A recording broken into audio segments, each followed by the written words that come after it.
അനുദിന അനുഗ്രഹ പ്രാർത്ഥന ആരംഭിക്കുന്നു.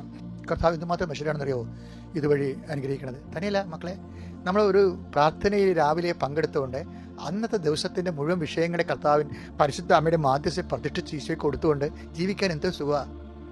അപ്പോൾ ഇതൊരു വലിയൊരു ദാനമായിട്ട് കരുതണം. കർത്താവെ, ശിരസ് നാം ചങ്ങടെ ദിവസത്തിന് നിൽക്കുന്ന മക്കളുടെ മേൽ നിന്റെ പീഡാനുഭവത്തെ ഓർത്തുകൊണ്ട് കരുണ തോന്നണമേ, അലിപ്പ് തോന്നണമെന്ന് പ്രാർത്ഥിക്കുന്നു. കർത്താവ് നിന്റെ ഹൃദയം തുറന്നുകൊണ്ട് കരുണ അങ്ങയുടെ മക്കൾക്ക് വർഷിക്കുന്നത് പ്രാർത്ഥിക്കുന്നു. കർത്താവ് പലരും കർത്താവ് ജീവിതത്തിൽ തെറ്റിപ്പോയിട്ടുണ്ട്, അങ്ങേ മറന്ന് ജീവിച്ചിട്ടുണ്ട്, അങ്ങേ അറിഞ്ഞിട്ടും അറിയാത്ത രീതി അഭിനയിച്ചുകൊണ്ട് സ്വന്തം കലലാഭത്തിന് വേണ്ടി അങ്ങേ തള്ളിപ്പുറം ജീവിച്ചിട്ടുണ്ട്. നോൻപുകാലത്ത് മാപ്പ് ചോദിക്കുന്ന കർത്താവ്, ഇനി ഞങ്ങളുടെ ജീവിതകാലത്ത് അങ്ങനെ ഒരു സിറ്റുവേഷൻ ഉണ്ടായാൽ തീർച്ചയായിട്ടും കർത്താവ് ഞങ്ങൾ നിന്റെ സഹിതം ചേർന്ന് സുവിശേഷത്തിൻ്റെ സാക്ഷിയായിട്ട് ജീവിച്ചു കൊള്ളാവുന്ന പരിശുദ്ധ നമ്മുടെ മാധ്യത്തിൽ യേശുവിൻ്റെ നാമത്തെ സകല പുണ്യാളന്മാരെയും സാക്ഷി നിർത്തിക്കൊണ്ട് അങ്ങയുടെ ദിവസത്തിന് പ്രതിജ്ഞ ചെയ്യുന്ന കർത്താവ്, ഇതിന് ഉന്നതമായ നാമത്തിന് സ്വോത്രമുണ്ടാകട്ടെ. കർത്താവ് പലതരത്തിൽ വിഷമിക്കുന്നവരുണ്ട്. ഇന്ന് യാത്ര ചെയ്യുന്നവരെ മുഴുവൻ അങ്ങയുടെ ദിവസം സ്വാഗതം പ്രാർത്ഥിക്കുന്നു. ഇന്ന് ഓഫീസുകൾ, കോളേജുകൾ, സ്കൂളുകൾ, പരീക്ഷാ ഹാളുകൾ സന്ദർശിക്കുന്ന അവിടെ പോകുന്ന എല്ലാ മക്കളെയും, പരീക്ഷ എഴുതുന്ന മക്കളെ എല്ലാ ദിവസവും പ്രാർത്ഥിക്കുന്നു. അവർക്ക് കൃത്യമായി ഓർമ്മശക്തി കൊടുക്കാൻ വേണ്ടി പ്രാർത്ഥിക്കുന്നു. അവർ പഠിച്ചത് മറന്നു പോകാതിരിക്കാൻ വേണ്ടി പ്രാർത്ഥിക്കുന്നു. പഠിച്ച പരീക്ഷ പ്രതിഫലിക്കാൻ വേണ്ടി പ്രാർത്ഥിക്കുന്നു. കർത്താവെ, ഞങ്ങൾക്ക് ചോദിക്കാമെന്ന് അറിയത്തില്ല, എങ്കിലും ഞങ്ങൾ കുഞ്ഞുങ്ങൾക്ക് വേണ്ടി പ്രാർത്ഥിക്കുകയാണ്. അവർ പഠിച്ചത് തന്നെ പരീക്ഷയ്ക്ക് വരാൻ ഇടയാക്കണമേ. അതുപോലെ അതിന് പഠനത്തിൽ അല്പം പുറയായിപ്പോയി മക്കളെ അതുവഴി നീ രക്ഷപ്പെടുത്തണമെന്ന് പ്രാർത്ഥിക്കുന്നു.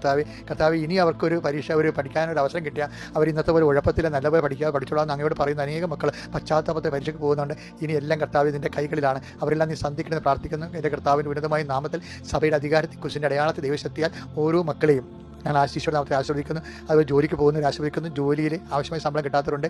ജോലി ടെർമിനേറ്റ് ചെയ്യണോ, എഴുതി കൊടുക്കണോ, ടെർമിനേഷൻ പേപ്പർ കൊടുക്കണോ, പേപ്പർ ഇടണോ വേണ്ടേ എന്നൊക്കെ ചിന്തിച്ച് വിഷമിക്കുന്നവരുണ്ട്. അവർക്കെല്ലാം കൃത്യമായി തീരുമാനം എടുക്കാൻ കർത്താവ് അവർക്ക് അതിനേക്കാൾ ബെറ്ററായി ജോലി കിട്ടുമെന്ന് ഉറപ്പ് വന്നാൽ മാത്രമേ ആരുടെ സമ്മർദ്ദം അകപ്പെട്ട് കർത്താവ് ജോലി നഷ്ടപ്പെടാൻ അനുവദിക്കില്ലെന്ന് പ്രാർത്ഥിക്കുന്നു. എൻ്റെ കർത്താവിൻ്റെ ഉന്നതമായ നാമത്തിൽ ഗർഭിണികളെ അമ്മമാരെ പ്രാർത്ഥിക്കുന്നു. അവരുടെ ഗർഭശിശുവിന് എന്തെങ്കിലും തകരാറുകളോ ഗർഭശിശുവിന് ഹൃദയത്തിൻ്റെ ഹോളുകളോ ഓർട്ടിസത്തിൻ്റെ സൂചനകളോ വളർച്ചക്കുറവോ എന്തെങ്കിലും ഉണ്ടെങ്കിൽ കർത്താവ് സ്പോട്ടിംഗ് ഒക്കെ വന്നു പോയിട്ടുള്ളവർ ഗർഭാപോഷന് വേണ്ടി പറഞ്ഞിട്ടുള്ളവർ സംഘർഷം അനുഭവിക്കുന്നുണ്ടെങ്കിൽ അവരെ പ്രത്യേകം സമർപ്പിച്ച് പ്രാർത്ഥിക്കുന്ന ഈശോയെ, അമ്മ പരിശുദ്ധ അമ്മ കൃപാസനത്തിൽ നിലത്താറി അവിടുന്ന് ചെന്ന് അമ്മ അവരെ സ്പർശിച്ചിട്ട് അവർക്ക് അതിൽ നിന്ന് കർത്താവ് സന്ധിപ്പ് കൊടുക്കണം, സൗഖ്യം കൊടുക്കണം പ്രാർത്ഥിക്കുന്നു. അതുപോലെ ഓപ്പറേഷൻ വിധേയമാകുന്ന പേഷ്യൻസ് ഉണ്ട് കർത്താവ്. കരരോഗികളുണ്ട്, കിഡ്നി രോഗികളുണ്ട്, ഹൃദയ രോഗികളുണ്ട്, ശിരസ്സിന് മുഴകളുള്ളവരുണ്ട്, ഞരമ്പുകൾ സിസ്റ്റുകളുള്ളവരുണ്ട്, പിസ്റ്റുകളുണ്ട്, പിസ്റ്റുല രോഗികളുണ്ട് കർത്താവ്, നടുവേദനക്കാരുണ്ട്. അവരെല്ലാം നീ സ്പർശിക്കണം.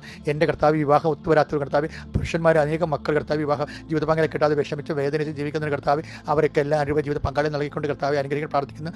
കർത്താവ് ജീവിത മാർഗ്ഗങ്ങളിൽ നഷ്ടപ്പെട്ടവർ, വസ്തു വിൽക്കാനുള്ളവർ, വസ്തു എടുക്കാനുള്ളവർ, വീട് സ്ഥലം നഷ്ടപ്പെട്ടവർ, വീട് സ്ഥലം പുതുതായിട്ട് എടുക്കാനുള്ളവർ, കടങ്ങൾ പരിഹരിക്കാനുള്ളവർ, കർത്താവ് ലേലം, ചിട്ടി, ഇങ്ങനെയൊക്കെയുള്ള സാമ്പത്തിക വിഷയങ്ങൾക്ക് കർത്താവ് അനുകൂലമായ തീരുമാനം ഉണ്ടായിരുന്നെങ്കിൽ എന്ന് കണ്ണീരോടെ പ്രാർത്ഥിക്കുന്നുണ്ട്. അവരെല്ലാം നിലനിൽപ്പിനായി പ്രാർത്ഥിക്കുന്നു. അന്നു വേണ്ട ആഹാരം എന്നുള്ള വലിയ കാര്യം അങ്ങ് സ്വർഗ്ഗസ്ഥനായ പിതാവ് പഠിപ്പിച്ചോ പറഞ്ഞതുപോലെ അതിന് വേണ്ട ആഹാരവുമായി ബന്ധപ്പെട്ട് ഇതുപോലുള്ള ഭൗതിക കാര്യങ്ങളെ കർത്താവ് അങ്ങ് സന്ധിക്കണമേ, ക്രമീകരിക്കണമേ, നിയന്ത്രിക്കണമെന്ന് കർത്താവ് അങ്ങ് നിൻ്റെ നിശ്ചയം അനുസരിച്ച് നടത്തുന്നത് അവർക്ക് ഗുണകരമായി മാറുമെന്നുള്ള പ്രതീക്ഷ അവർക്കുണ്ടായി. അത് ഉൾക്കൊള്ളാനുള്ള കൃപ നൽകണമേ. എൻ്റെ കർത്താവിൻ്റെ ഉന്നതമായ നാമത്തിൽ സഭയുടെ അധികാരത്തിൽ കുരിശിൻ്റെ അടയാളത്തിൽ ഞാൻ നിങ്ങളെയും നിങ്ങളുടെ കുടുംബത്തിൽ നിങ്ങൾ യാത്രയെയും നിങ്ങൾ തിരിച്ചു വരവിനെയും കർത്താവിൻ്റെ നാമത്തിൽ ആശീർവദിക്കുന്നു.